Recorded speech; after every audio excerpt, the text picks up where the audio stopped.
And I want to tell you, can that lady sing or can she sing?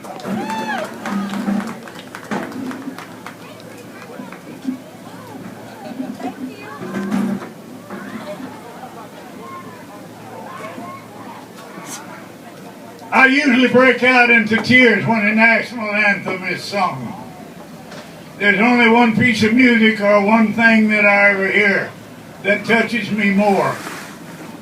And it's something I first heard at a Marine cemetery on Iwo Jima in World War II. And that's taps. I don't know if you know what taps is, but it's not what wakes you up. It's the last bit of music before a veteran who dies in a battle is put in the ground.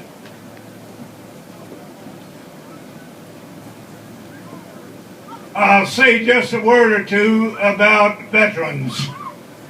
Anybody that ever swore allegiance to the United States of America in either branch of the service is a veteran. He did not have to fight in the American Revolution or World War II or Vietnam or any other of our wars. He's a veteran because he swore to defend the Constitution of the United States of America. So anyone who did not get to become a veteran for whatever reason, I bless you. It might be better than what some of us had, and some of those veterans died, you know. But the people that stayed at home, I want to tell you a little bit about them, because World War II started before I was eligible to become a volunteer or a draftee. I graduated from Provencal High School over there. I don't know how it happened because I was only 16 years old. Some of you look at your children's curriculum nowadays while they're in high school. You didn't have any choice at Provencal High School but 17 units. Do you know why one of them it was only more than 16?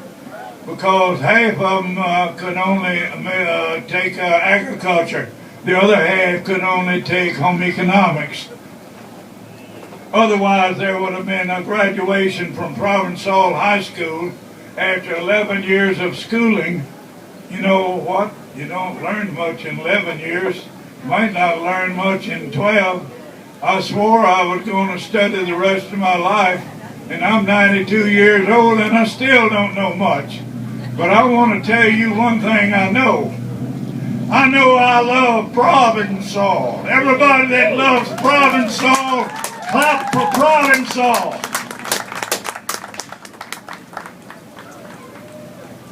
I'll tell you a little bit how it was when I was growing up here. It was so long ago, 1925. The school board in the state of Louisiana has just decided that, you know, maybe we ought to help the kids of the next generation to go to school by providing them with transportation. They had just decided just before I started the school right up there on, about 2 blocks away in 1931, 6 years old, so young and so naive, almost as naive as I am right now. You know, I looked out there in the crowd right now and I saw a cousin. Her name is Mary Ann Miller. Anybody know that lady? Give her a hand. Well, she was smiling. I don't know what I said made her smile, but anyhow, I'm proud she's my cousin. Hey, I got an audience full of cousins here, and I want to thank them for being here. If they hadn't come, the audience and the fest would be about half as big as it is, you know. By the way, I just had another nephew show up just now. Scared me to death. I don't see him very often. You know what? He came all the way from Sulphur, Louisiana. And told me to come up here because he heard I was going to be talking. And I said, oh my gosh, what am I going to say now? His dad was Roy Selton, my baby brother. That's my nephew Dan standing over here with his wife. Thank y'all for coming up from Sulphur to see me. Thank all the rest of you for being here, and thank you for honoring all of the veterans. I was a World War II veteran. I want to tell you a little bit about how Provencal got involved in World War II. World War II, you know, as far as the United States was concerned, began on December 7th, 1941. I was 15 years old. I first heard about it on Sylvest Road. I was walking home from Yule Foshi's house. His daddy was named John, his mama was named Belle. They lived about 3/4 of a mile from me. And oh my goodness, in December 1941, the 7th come on Sunday. On Sunday, my mom and dad would let me walk 3/4 of a mile to Yule and Jewel Foshi's house, a bunch of your cousins. You know what? They had a radio. They had a radio. They didn't have electricity.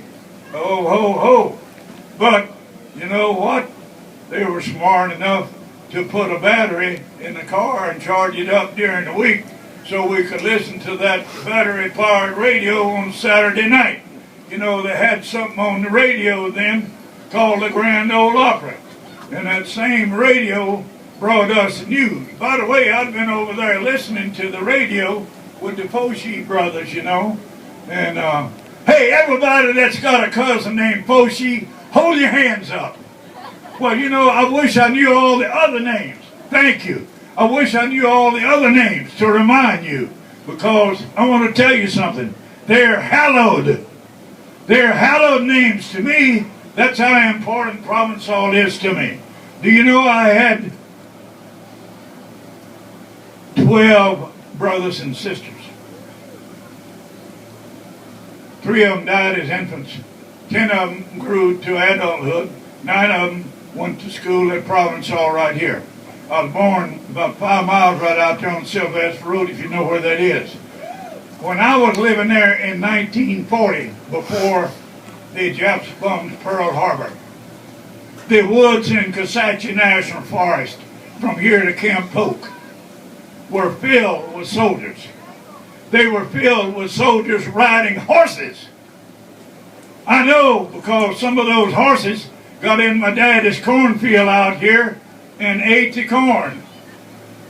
They were cavalrymen. That's how we started off trying to start World War II. I want to tell you, all you veterans of wars other than World War II, I don't want to talk about yours because you had some good ones.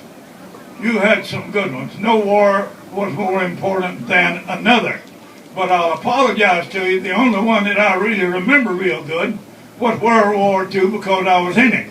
So World War II was about to begin, and do you know who 2 of the people were who were out here with those troops? I didn't see them, and I didn't meet them, but one of them was named General Eisenhower. You ever hear that guy? Well, you know, he was General of the Armies in the European theater. Can't tell you too much about him. I didn't meet him in Cosachi National Forest, but he was out there learning how to be a general. And General Patton, you know, the guy with the tanks, he was out there too. I didn't see him either, but he was learning how to be a tank general, okay? Well, he went to the European theater. I happened to have gone into the Pacific theater. I went to Guam and Iwo Jima and places like that. Well, we were preparing there in 1940. The government was trying to convince us that we needed. President Roosevelt wanted all the Americans to please provide us money, please produce vehicles, please. Let me tell you something about what was happening then. While those maneuvers were going on in Louisiana and the Reds were fighting the Blues, and the horses were eating my daddy's corn, do you know what?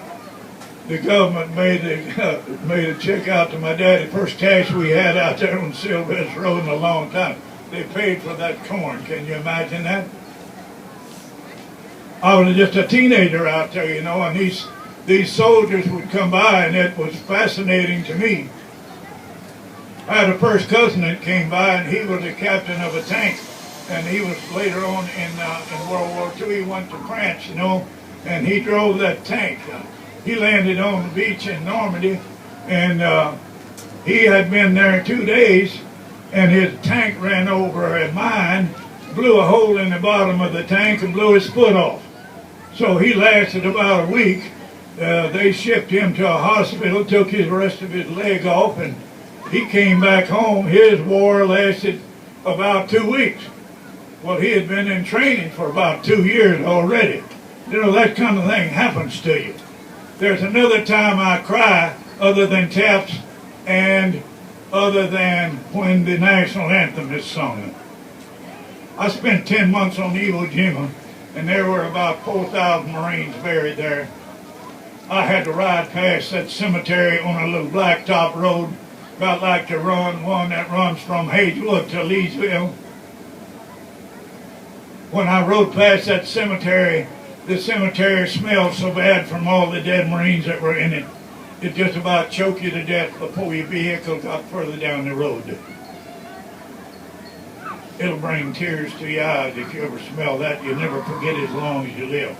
Everybody might have had an experience. Let me tell you what some of the home folks had to deal with. In 1942, by that time, you see, December 7th had happened, and there were a bunch of people that lived in Provencal, and a whole bunch of their sons had already, didn't take daughters at that time, the whole bunch of their sons had already gone into the military. You know, Harvey Road still lived down the road right down here a little bit, and you know, later on some others. Well, they were already gone and they were in the military.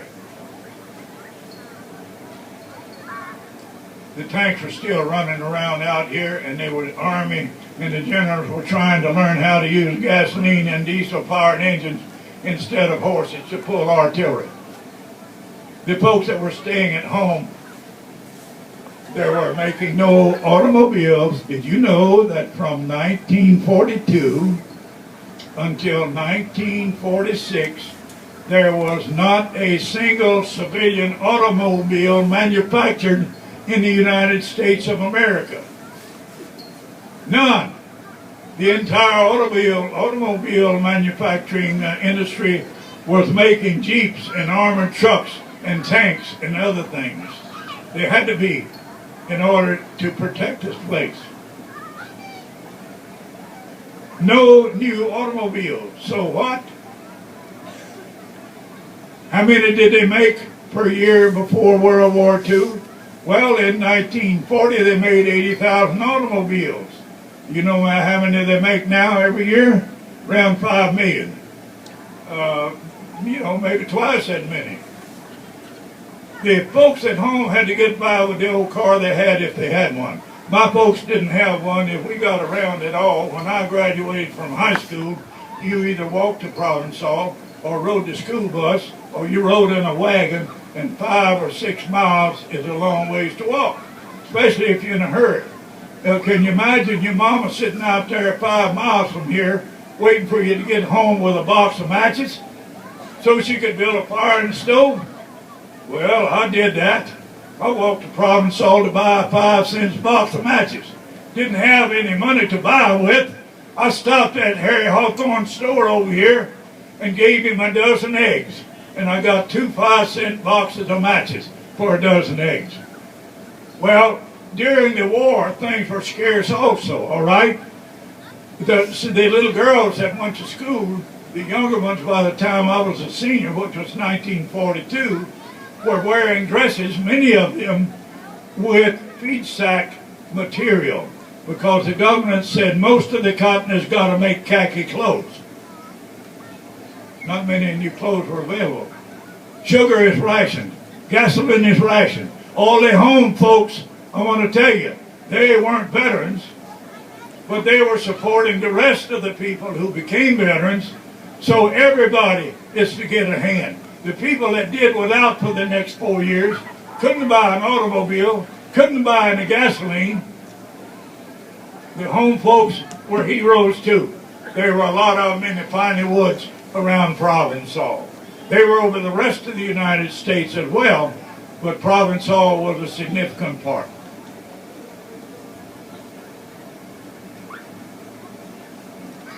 I want to hear a little something else about the Depression. 1935, they had what they call a Dust Bowl. Some of you might have heard about it. There were places like Oklahoma that just about blew off the map. The biggest drought they'd ever had.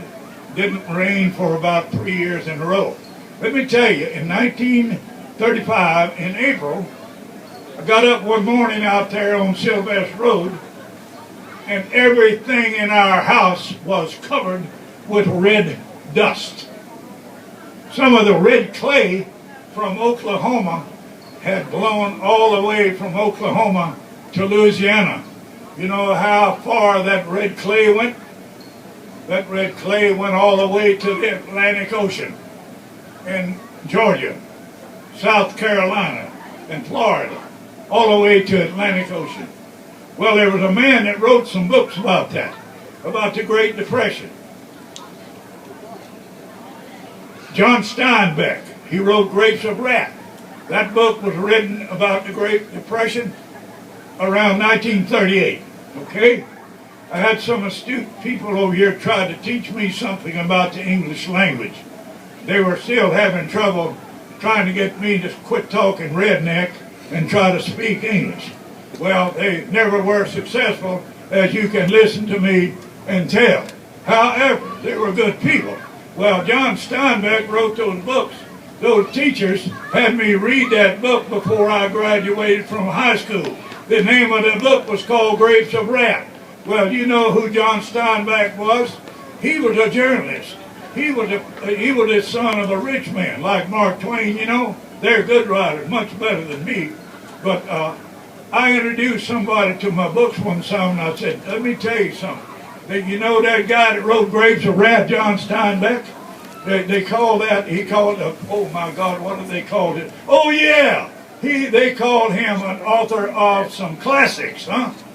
You know, you got trouble with that kind of stuff when you're 92 years old. Your memory goes to the dickens, you know. When you get older, some things, most things, thank you, would you bring to them? You see the pretty lady giving me that water? She's my niece. She married my nephew. Clara, thank you very much. Excuse me, I had to dry my throat. Thank you very much. I'm very astute.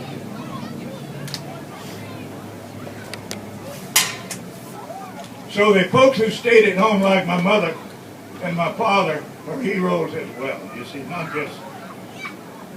Let me tell you a little funny, that while the troops were out there on Sylvest Road and the tanks were tearing up our fences, horses were eating our corn, and they were getting ready, those soldiers, to go to Europe for World War II. The soldiers were off on Sunday.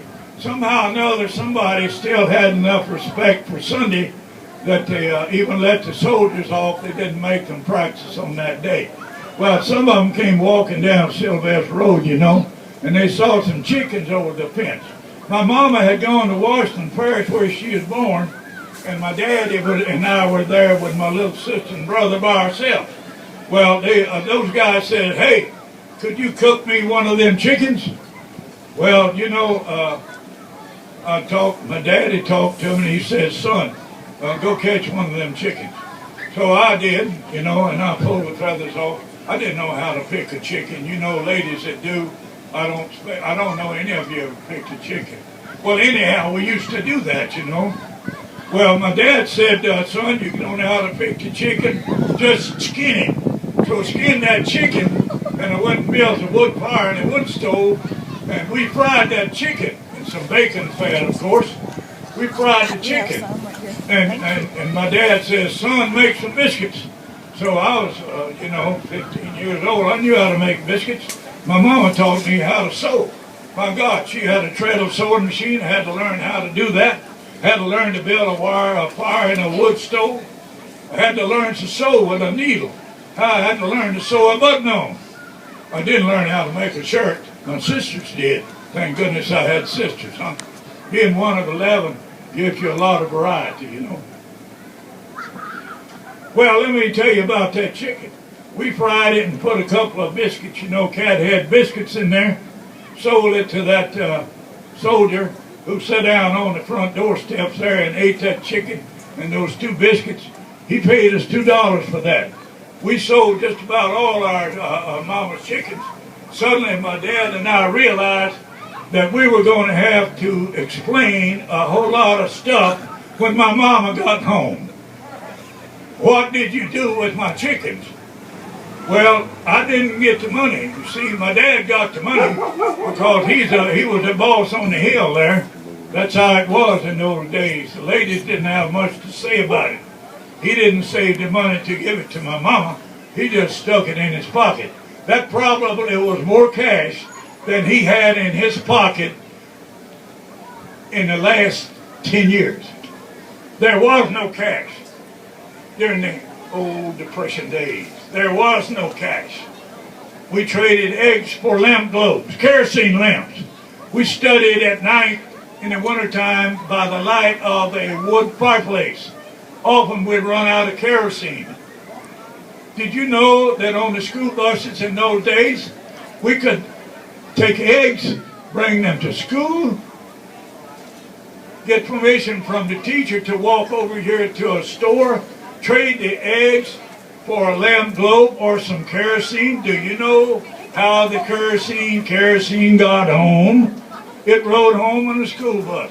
Can you imagine the EPA nowadays if they found a school bus with a jug of kerosene sitting on it? Well, there might have been a half-drunk dad sitting in the back of the school bus on his way home because that was the only way he had of getting back to Val's Mill. Who knows? The days have changed, haven't they? The Great Depression were not the good old days. Let me tell you something. The good old days are right now. The good old days are right now. I don't see people that are going hungry here. I don't see people that are not smiling. You are the most beautiful people in the world. You can't get enough talking to me for some reason I can't understand. I guess it's because I'm talking to you about your great-grandpa or your great-grandma, because I ain't seen any more 92-year-olds around here. You know, I don't go to museums. You know why? I found out from going to my kindergarten great-grandchildren's class that I'm an antique, you know. I'm such an antique that they like to show me off. Let me show you something. Hey, anybody know what that is? You ever see a 92-year-old with an iPhone in his hand? Hey, did you know something? About 25 years ago, I heard of something called a computer. My son brought one to my house, and he said, "Hey, Dad, you're going to love this." I said, "What's that?" He said, "That's a computer." I said, "I don't need a computer." His mom came in, and he said, "Mom, you're going to love this." She said, "What's that?" He said, "That's a computer." Well, you know what he did? He showed me how to send an email. My wife wouldn't be still to look at it. So he sent his brother. By the way, I've got 7 kids. 7 children. They won't let you call them kids anymore because kids are little baby goats. You knew that, huh? Well, my dad only had a bunch of goats too, so I learned what kids were. Well, the 7 kids all had computers, you see. So when my wife found out that her daughter-in-laws and daughters and her sons and could send pictures of them babies. Boy, she fell in love with that computer in a hurry, and I didn't see that computer again. You know what I had to do? I had to go buy one of my own. Later on, she found out, you know, anybody ever heard of an Apple? On the back of that iPhone, there's an Apple. There was a computer company called Apple. Everybody heard of them? Buy some of their stock, you'll get rich. They make iPhones, you know. Android just as good, but, you know, the advertising makes people want to buy this. Well, I'm sorry for all of you young people, all of you school children who do not know what email is, because that was one of the biggest things that happened to us old people, you know, email.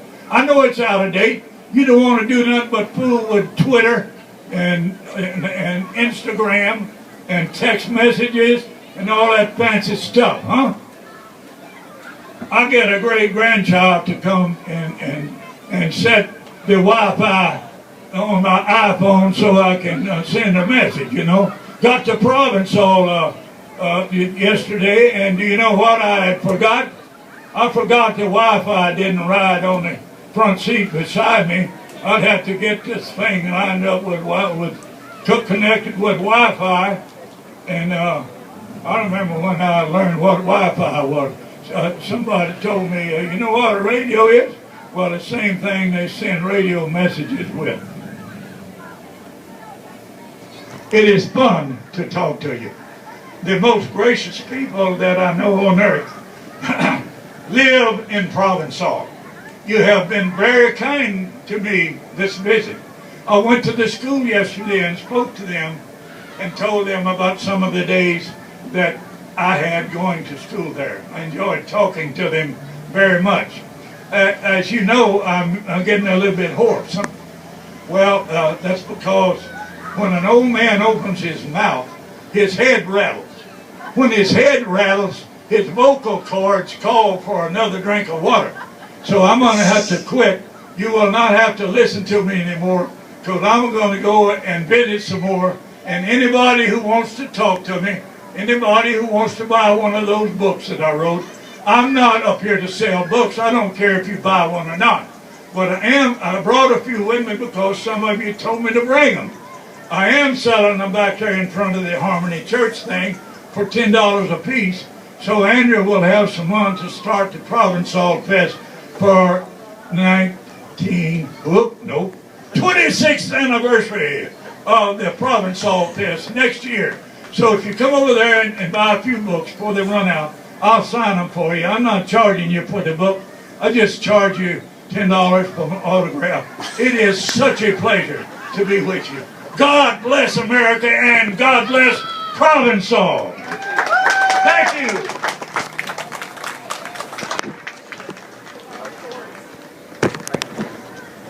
Thank you, Mr. Tom. That was outstanding. Yes, sir.